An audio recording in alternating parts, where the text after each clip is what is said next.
Hello, and welcome to the Thyroid Pharmacist Healing Conversations podcast.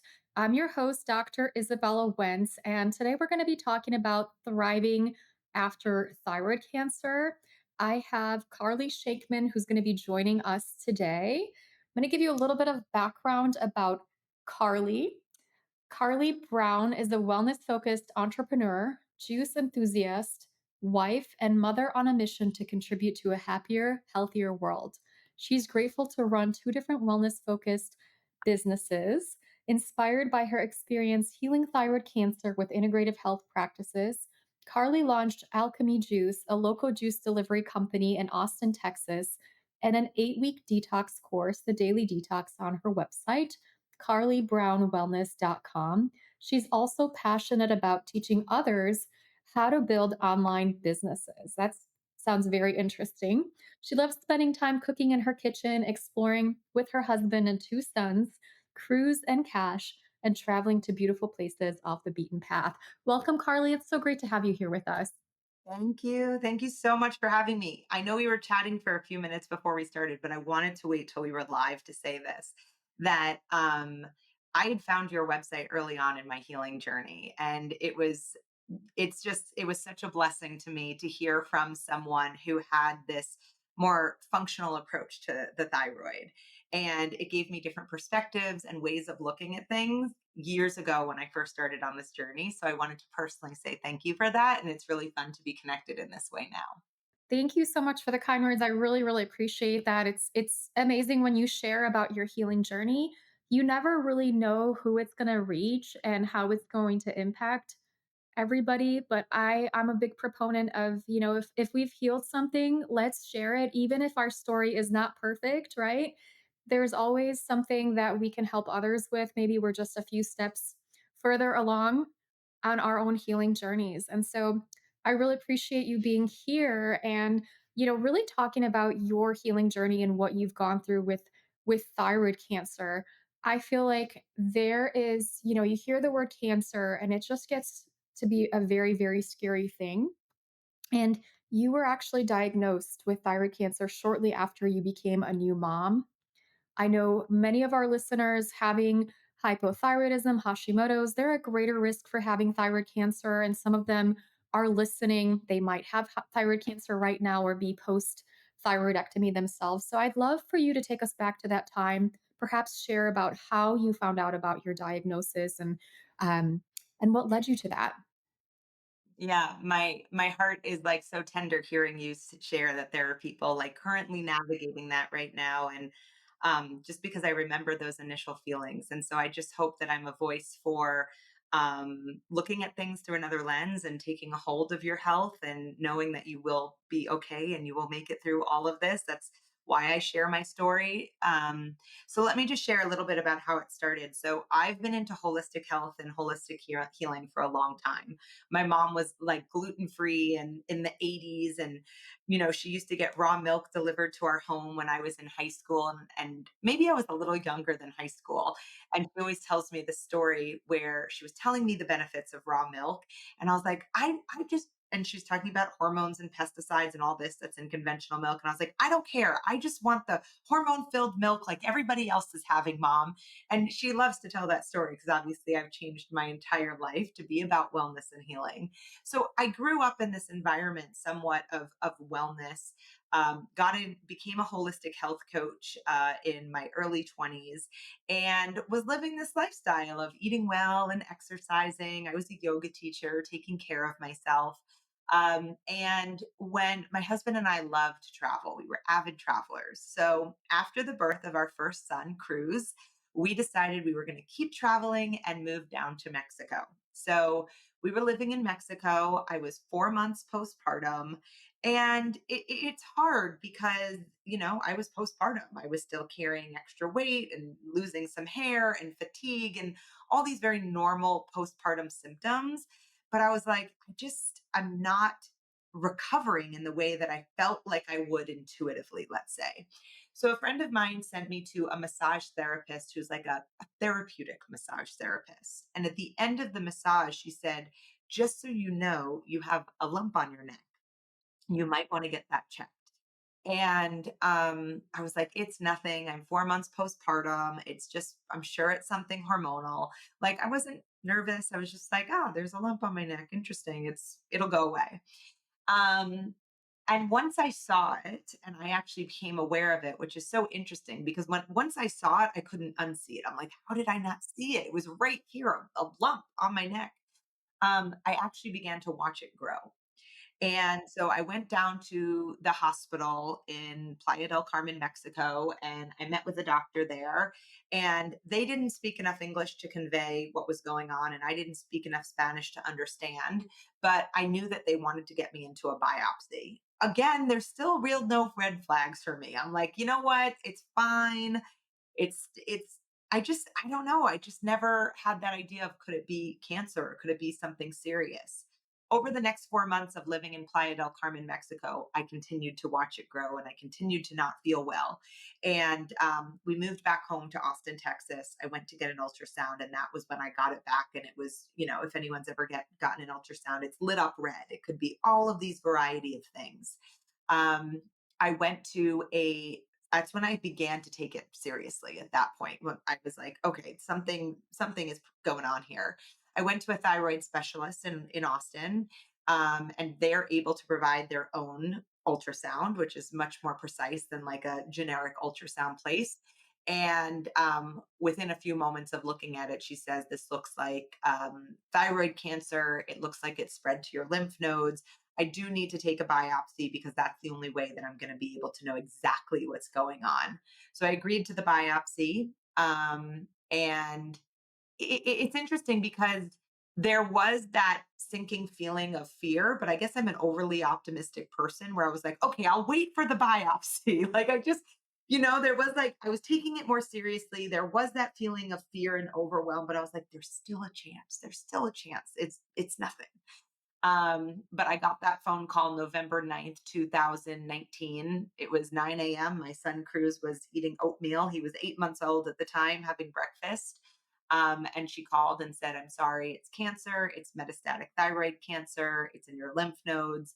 And we need to get you into immediate surgery. And that was when it really hit me. And those feelings of, I even have goosebumps. I mean, how many years later is it now? Six years. And that feeling of, will I be here to watch my son grow up? I didn't know anything about thyroid cancer. I didn't know much about cancer as a whole, other than it felt really scary. Um, and I sat with it for maybe 5 minutes. I was alone. I was alone in my kitchen with my son Cruz, and 5 minutes of sitting on my kitchen floor, I remember this feeling, and the only way that I can describe it is like mama bear energy of like, I will be here. Like, I am going to tell a story of victory, and I'm going to tell a story of healing, and I will not be a victim of this. And that's sort of where like the trajectory of the next 3 years really began, was in that moment. Such a scary thing to go through. And, sometimes people will say when you have thyroid cancer, it's like the good kind of cancer or it like grows really, really slowly. But that was not the case with you. You were actually watching it grow before your eyes and it had already spread to your lymph nodes. Now, you had so much knowledge already in holistic health and you were so determined to like really heal and tell your story and be there for your kids. I feel like there's nothing more motivated than a mom, right? To be there for her kids. I would love to know what kind of a path that you took to your healing from the things that you did. From that moment of like, I will choose healing. I will choose victory. I'm going to come through this. For one thing, I never said I have cancer. I only said I am healing. Literally, I would talk about it and say, I'm healing my body. That's why I'm drinking green juice. I'm healing my body. That's why I'm doing detoxification. I would say things like, I am navigating a diagnosis, but I am healing. So I was really speaking life over my body. Like I said, that doctor called and she wanted immediate surgery, a complete removal of my thyroid, lymph node removal, and then radioactive iodine. As I began, let me go back to that moment. In that moment, I knew well enough to say, I'm going to call you back, right? Like I knew well enough about health not to be like, yes, doctor, I'm on my way to the hospital, which I think was a big gift because now that I've been deeply involved in the cancer world for 5, 6 years, I understand that a lot of people feel guilted, forced, rushed into making decisions. So, one of the best things that we can do upon any diagnosis is take a beat, take a breath, gather ourselves, sit with our loved ones, and have intentional conversations about how we want to move forward in our healing. So I did that. I said, thank you. I will call you back. I'm going to talk to my husband, my mom. And it was November, but I didn't have health insurance. So I knew that I had to apply for health insurance and I wouldn't have it until January. So I sort of used that to buy myself some time and like get her to back off of me for a moment. And in my mind, I said, Carly, you have 8 weeks, until the new year to figure out how you want to go about this. I did learn things like, thyroid cancer is the good cancer to have. And while I felt very blessed and fortunate that I could have a surgery and radiation treatment and not need to do chemo, I was like, that's still a silly thing to say to someone who was just diagnosed with cancer. I was like, is there any good cancer to have? And I started researching ways to heal the body in a holistic way. I learned things like raw food, organic cold pressed juice, detoxification via coffee enemas, colonics, red light therapy, IV therapy, hyperbaric oxygen chambers. I began to learn about the emotional connection between our healing of, um, these wounds or these traumas that we hold on to that can get stuck in the body. And really, the way that I did that was I maybe had a community of like 10,000 people on Instagram at the time who it was just me sharing like holistic health coach Carly. My Instagram at the time was still Carly Loves Kale. And I said, friends, I'm navigating this. I know there's a lot of people passionate about health in this community who has resources on integrative and holistic ways to heal. And I was just taking stuff in, right? Of book recommendations and call this person. I was just like an open book. And the internet wasn't where it was now with like the amount of resources that we have. So I had to go out searching for it. And I began to drive around Austin to all of these different therapies. And at a certain point, it got a little bit overwhelming for me. And that was the very first time that I heard about an integrative cancer clinic where you could go to a location and they would have a medical professional, a medical doctor who was overseeing all of these therapies under one roof. So it was probably about 3 weeks into after the initial diagnosis that I packed up and went to my first integrative cancer clinic and chose that pathway. Yeah, that can be so overwhelming to have all this information for yourself to sort out, and I totally agree with you. Sometimes doctors can say things that are just not the most sensitive, whether they say like, "Oh, you have the good kind of cancer," or "You have the good autoimmune disease." I feel like it's really important to acknowledge that having a diagnosis like this can be scary, and I also love that you use some healing mantras in the process rather than being like, this is me and feeling like a victim. You really focused on putting yourself in that positive, action oriented mindset of, I'm healing my body. You're reaching out to your community to figure out if there was any resources and trying to find some community resources to support yourself. I think this is the best thing we can do for ourselves when we're facing a scary diagnosis is to reach out and get that support. Juicing. So we talked about juicing. That was a really big part of your healing journey. So I'd love for you to tell us all things juicing. Like, how did you do it? If you have any kind of reason why you think it might work, are there specific juices that are better than others? Right? I'm thinking like probably you didn't chug orange juice all day, right? Yeah. So one of the initial books that I found that others might know of in the cancer world, let's say, is Chris Beat Cancer. And he was a guy who had stage 4 colon cancer or stage 3 colon cancer. It was like 20 years ago and really relied on juicing to heal. So as I'm in this exploration of like, if someone says it can heal me, I will do it.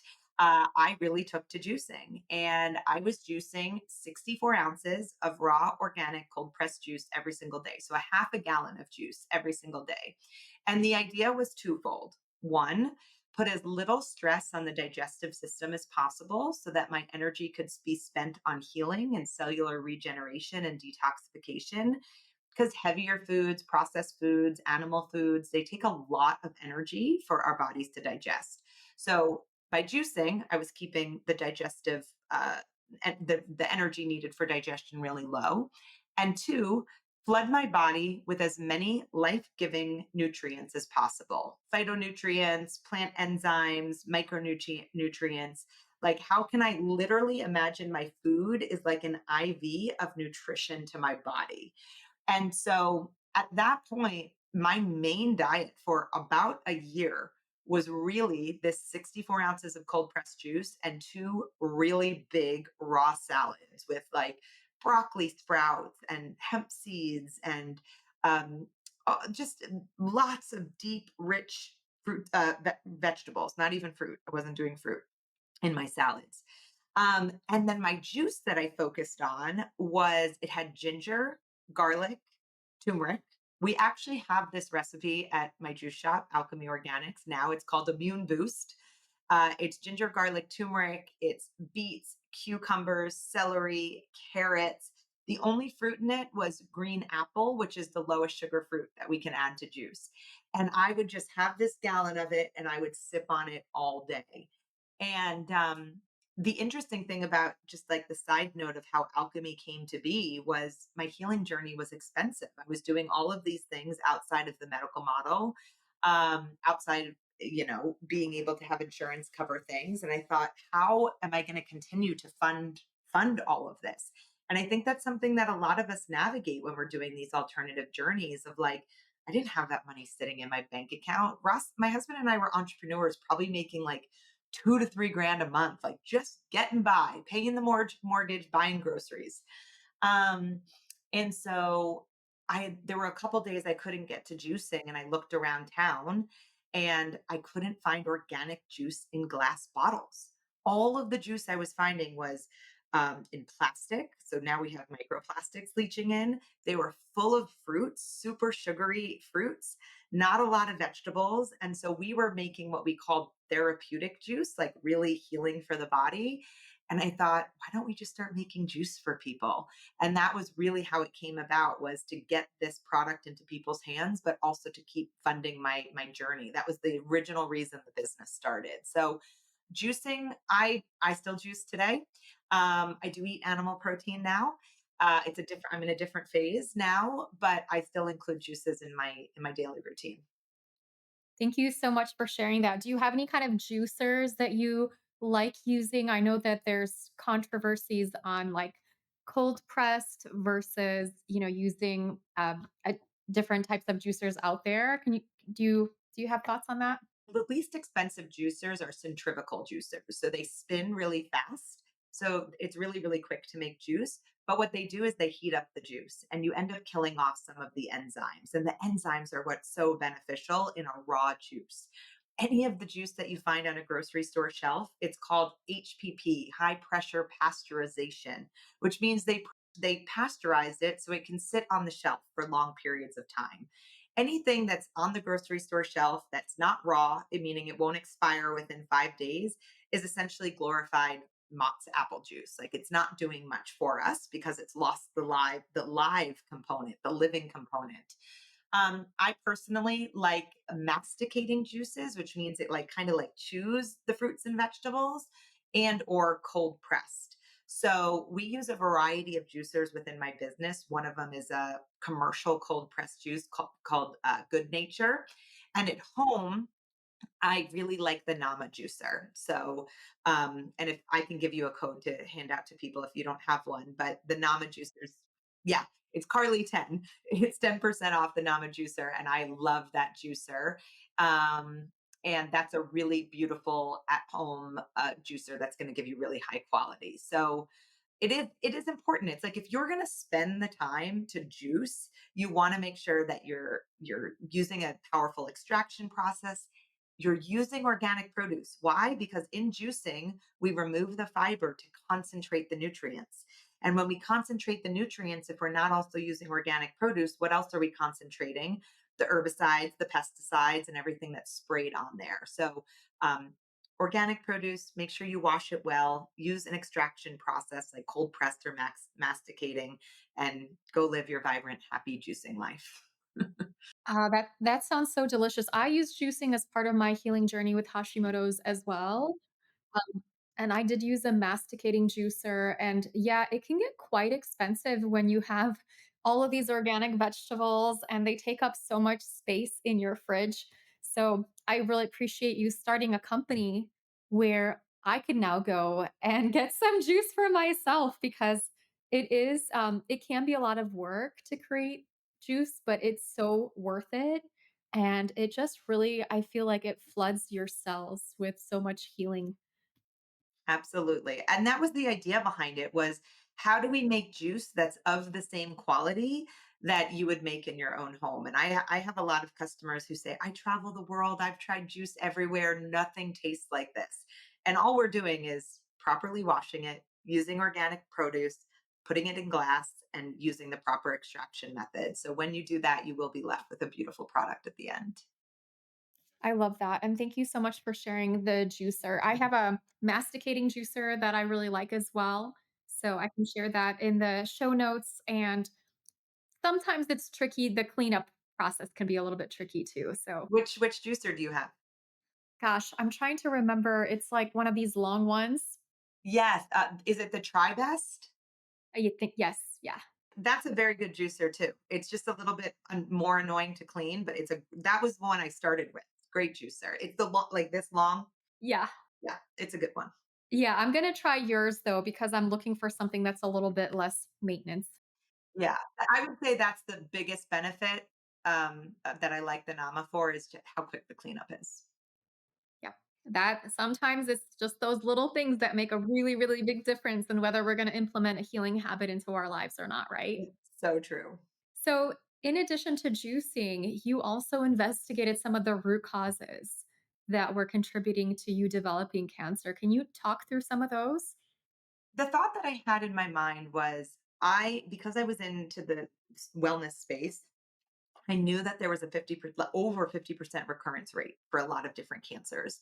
And I thought, I'm 33 years old at the time. I have an 8-month old baby. I cannot be part of that statistic. And so I thought, okay, this happened to me, but not just like, let's get rid of it, but why did it happen? I eat well. I'm mindful. I do yoga. I don't eat fast food. I'm not a smoker. I'm not eating processed food. How did this happen to me? And so that was a really paramount part of my healing journey was to get to the root cause, which is why I appreciate your message so much, focused on root cause healing.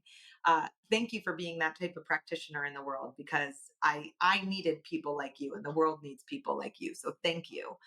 And so this focus on root cause healing was really my focus. And so when I went to that first integrative cancer clinic, I sat down with the doctor and he said, "Tell me your story." He was like, "Start at the beginning." So I was like, "Okay." And I think I talked for 30 minutes straight, telling him my journey. And I shared about an accident that I had in college. Freshman year of college, I was at a frat house. I was with my girlfriends. I was not drinking at the time, but I slipped on beer on the floor and I fell where it was my legs, my belly, and then my face was the last thing to hit. I knocked out my two front teeth and I broke the upper bone in my mouth. And that was um, 12 years prior to the diagnosis. And over those 12 years, I had done years of reconstructive work on my mouth to heal the bone. I had root canals, titanium implants. In addition to that, I had all four wisdom teeth removed. And he said, that is it. And I was like, what do you mean that's it? He said, I can bet that you have had an infection growing in your mouth at least for a decade. And I see a correlation between root canals, dental infections, and cancers of the head and neck. So that afternoon, he sent me to a biological dentist, and I did something called a cone beam scan, and it can see infection in the mouth. And the dentist said that it was the worst infection that he had ever seen in his clinic.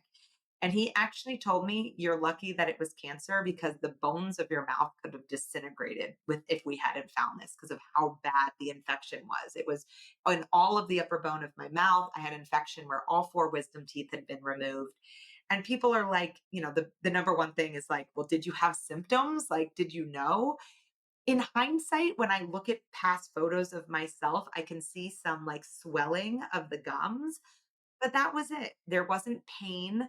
And I kind of had done so much work on my mouth. I was like, whatever, this is just part of my path. There's swollen gums. So the majority of the 7 weeks that I spent at that integrative cancer clinic, I did three different surgeries to remove the dental infection from my mouth. And as tough as that was, and quite honestly, I will say that was the hardest part of the entire cancer healing was the dental work. He had done ceramic, he took the infection out, he put ceramic implants in. The ceramic implants failed because there was still infection. So the implants had to come out. There were a couple weeks, my mouth was sewn shut. I would go to the cancer clinic in the morning and I would sleep and take RSO, which is a Rick Simpson oil. It's a type of cannabis that's supportive for cancer patients in the afternoons. And I'd pray because I couldn't talk, I couldn't smile, I couldn't interact with my son or my husband. Um, that was absolutely the hardest part of all of it. And it turned the faucet of infection off, right? I imagine that for 12 years, I had this drip of infection that was slowly shutting my immune system off. And after the infection was fully gone, which by the way, I walked around with no front tooth for 3 months, I couldn't have cared less. Like, I look back on photos of myself and I'm like, no teeth, like happy as can be because the faucet of infection was turned off. And I was like, now I can really heal. I was so grateful that we had gotten down to it. And that I think from there I was like, all right, now like game on. We got to the root cause. And now all this healing that I'm doing is actually like affecting is gonna affect me on a deeper level. Wow. Wow. Such a challenging thing to go through. I mean, nobody likes dental work. I'm sorry. Like if, all of us had to choose 10 of our least favorite things, I'm sure dental work would be on there. But what a blessing that you were able to find all of those infections. And it's something to consider for anybody that's had a root canal, for anybody that has had wisdom teeth removed, that there could be this lingering silent infection going on in your jawbones that you don't even feel, and that can be fueling cancer in your body. That could be fueling autoimmunity or just overall feeling like crap. I have had some clients where that was their root cause was actually root canals and things going on in their mouth. Um, Wanted to ask you a couple of questions about that. So, ceramic implants, you weren't able to tolerate those. Were there other types of implants you ended up doing once you had the root canals removed? Right. So I had titanium implants, which wasn't a bioavailable material for my body. So they recommended zirconia implants, which are ceramic, and that's going to be a material that a lot of biological dentists use. Once they failed, I was like, how do you just put teeth in my mouth at this point? Right. Like, I was like, I have no interest in going under surgery again. So I have a bridge from canine to canine. This is a bridge right here. It's permanent. I can't pull it out, but there was a time when I could pull it out. So I could like click my tongue behind it. And it was like a fun party trick that I did. It is permanent. So this will last probably up to 25 years. And then at any point, I could either get the bridge replaced or I could do ceramic implants. I'm still only 6 years out and I still have no interest in doing that. I get a cleaning every 6 months from a biological dentist in Texas. I stay very on top of my dental health. It's a very big deal for me. And I'm good to ride the wave of this bridge for as long as it will stay in my mouth. And people are like, you have a gorgeous smile. I'm like, thanks. You don't know what I did for this smile. You do have a gorgeous smile, and it's good to know that there's also alternatives to implants because I know a lot of people with autoimmunity or immune system dysfunction, they might not tolerate the implants as well, and it can be quite, a scary process too. The permanent bridge has worked fabulous for me.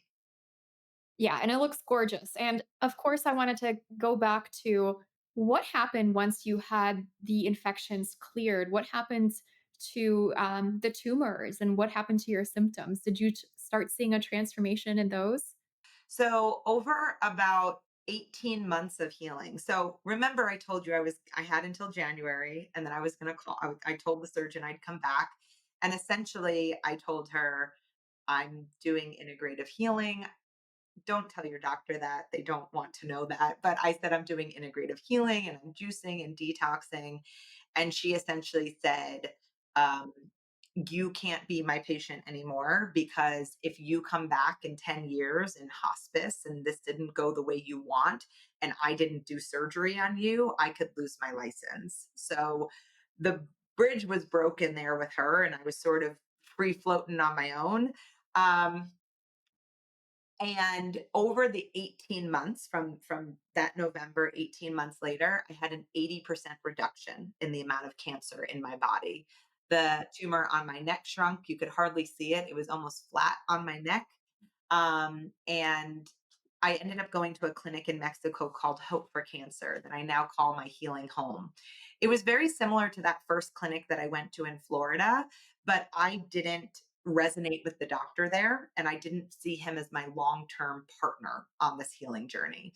So I switched over to a clinic in Mexico and they said essentially you are in maintenance mode. You can come back every, 6 to 12 months, keep doing what you're doing with the nutrition and the detox and everything. And cancer is a disease of growth. And they were like, not only are you stable, but you've seen reversal in the past 18 months. So they said, as long as we keep monitoring you, you're good to go. So that I believe that from the moment the infection was taken out, that was when everything kind of skyrocketed. And I'll say, I never in my life felt the way that I felt those days. I felt so good. I saw the world through a different lens. I didn't know it was possible to exist in the world feeling how good I felt.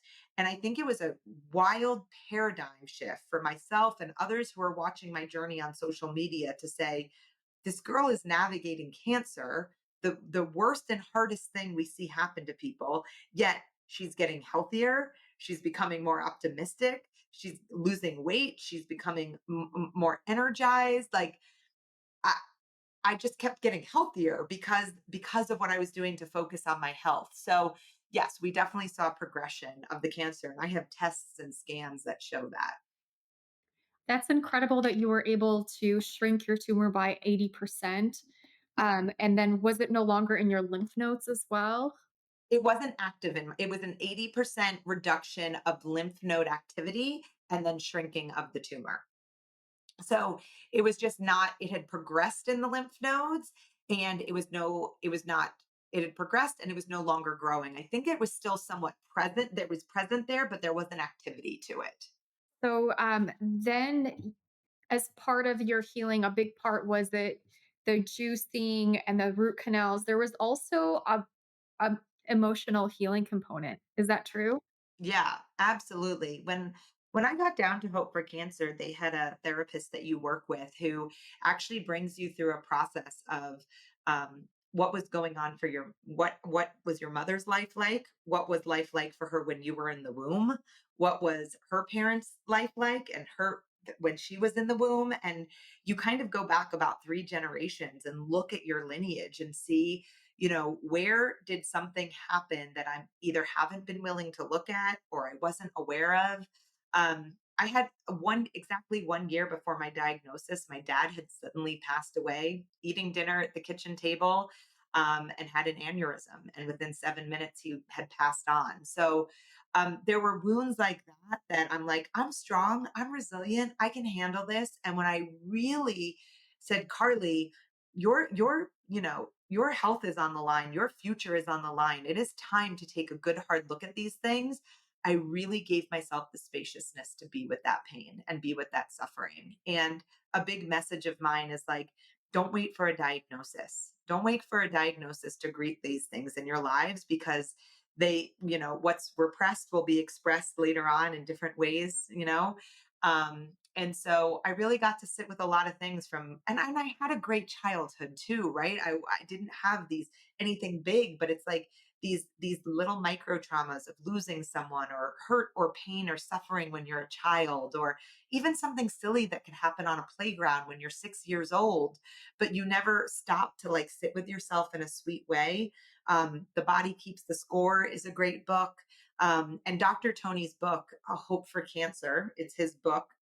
It's called Hope for Cancer, is a fabulous book that has a bunch of physical modalities, but also emotional ways to support yourself. So I would say the trio of the root canals, the nutrition and detoxification, and really being willing to do the work with healers and therapists, and also different types of plant medicine that allowed me to access different parts of myself, was a really massive part of the healing as well. Thank you so much for sharing that because I feel like a lot of us focus on like the physical elements of healing and we can change our diets and we can, you know, take supplements or do some of these more physical things. But a big part of healing is also emotional. And I know my friend Dr. Jill Carnahan talks about the role of suppressed emotions with regard to cancer and really getting those emotions and processing them can be a really big game changer for people with a lot of issues, whether that's cancer or autoimmunity. I've found that to be quite frequently something that people really need to work through. Yeah, and there's actually in Dr. Tony's book as well, he talks about how different glands and organs of the body are associated with different emotions. So for our thyroid, for example, it's perhaps not being able to speak our truth or speak up for ourselves or advocate for ourselves. Um, and I know there's at the liver, and I believe the liver is grief. And I've met so many people who are navigating a diagnosis that when they healed that emotional center, they've healed that wound. Just like I said with my teeth, I felt like that was when the healing began. They say that's when they felt like the healing really began, was when they got honest with themselves and they were willing to look at what was really going on. Yeah, I mean, our bodies can do really powerful things once we feed them properly and once we take away the things that really suppress and interfere with our body's own way of healing, right? Absolutely. Yeah. I feel like one of the big shifts that I saw in you, and I see a lot of people with autoimmunity and that get themselves into remission, is like taking radical responsibility of our health, where we realize like nobody's really coming to save us. It's up to me, right? How do you think you got to that place? I think just kind of within our society, we have this idea that we put doctors and practitioners on pedestals, right? You're like, when you're a little kid, you're like, oh, you're sick. Okay, let's take you to the doctor. He or she will fix you up. And so um, I believe that doctors are obviously here to serve us. They have good hearts and goodwill, and they get into this because of a mission and a heart for helping people. And they only have one piece of the puzzle, right? I know that in medical school, they're not teaching detoxification, they're not teaching nutrition, they're not teaching mental wellness and trauma release. And so, my view is that we get to use the medical establishment as a resource.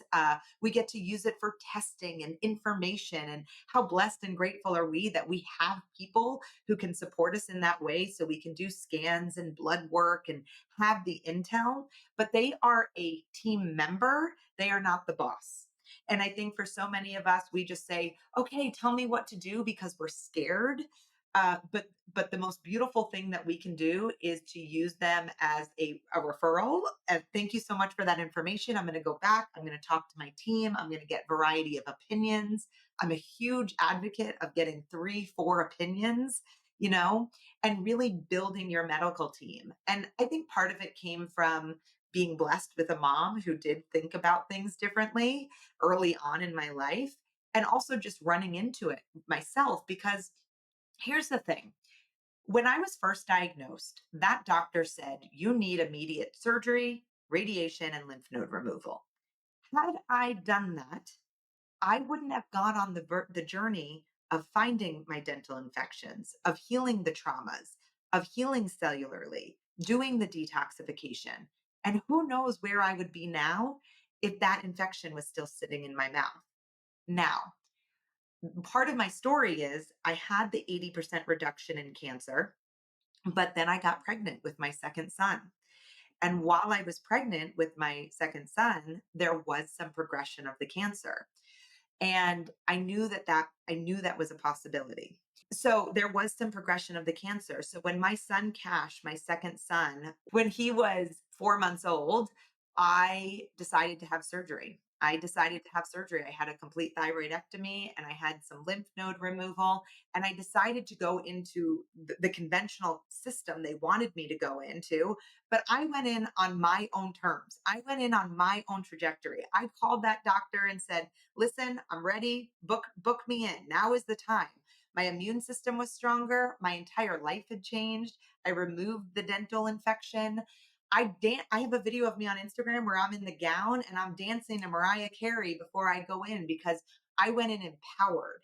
And I believe there's people who could look at the outside and say, well, you still ended up getting the surgery. And I'm like, yes, but they were two completely different people because I went through healing on my own terms and I built my team and I used doctors as referrals. And I believe that what's come after that, my health, my resiliency, the way that I've coped with not having a thyroid is completely different, black and white, than had I just got into it week one when she suggested. And I love that you share that because I feel like sometimes people think integrative medicine is this or that, but oftentimes integrative is this and that.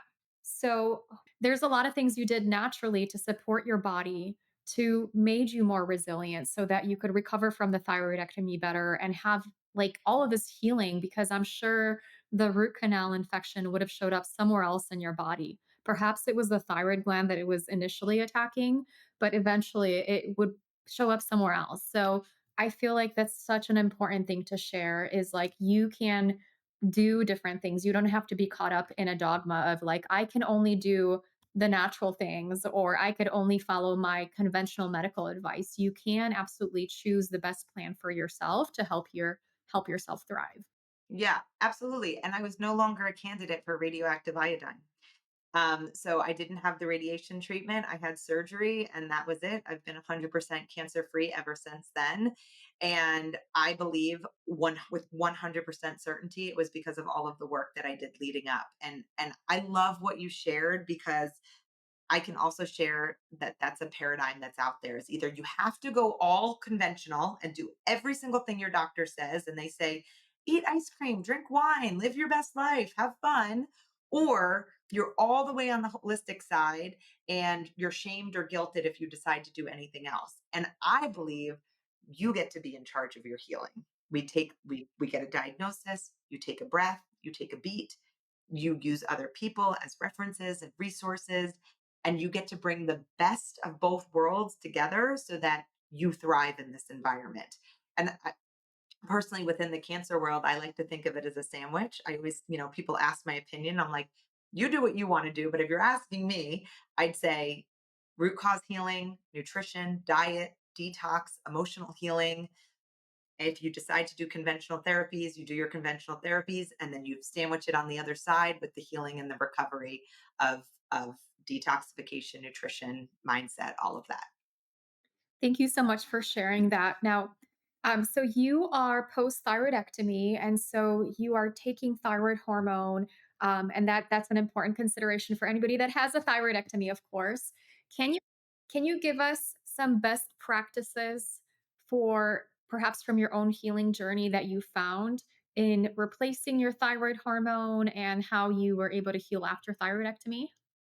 Absolutely. So, one of the biggest fears for me was that in removing my thyroid, that I would lose a part of myself. Our thyroid is such an important part of our endocrine system that I thought, well, what if I lose my this zest, this fire, this light that I have? I'd heard people say they never felt like themselves again, or weight gain, or fatigue, and I thought, I can't go through life like that. I don't want to go through life like that. So those were my biggest fears initially in losing my thyroid. And I can say absolutely none of that has happened to me. Granted, I am pregnant. I'm almost in my third trimester with my third son, but I've been the fittest that I've ever been, the strongest, the most energized, made the most money, had the most impact, been the most radiant and vibrant that I've ever been in my life post thyroidectomy. And I'll say a couple things. I am very mindful of what I eat.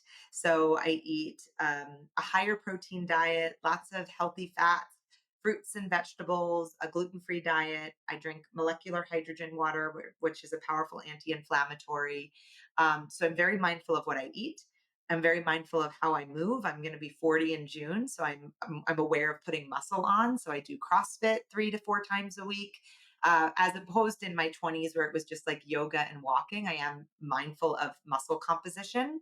And then I also worked with a more of a functional practitioner who helped me get on both T3 and T4 for my thyroid, because it's very common that if you go to a conventional endocrinologist, they're just going to put you on T4.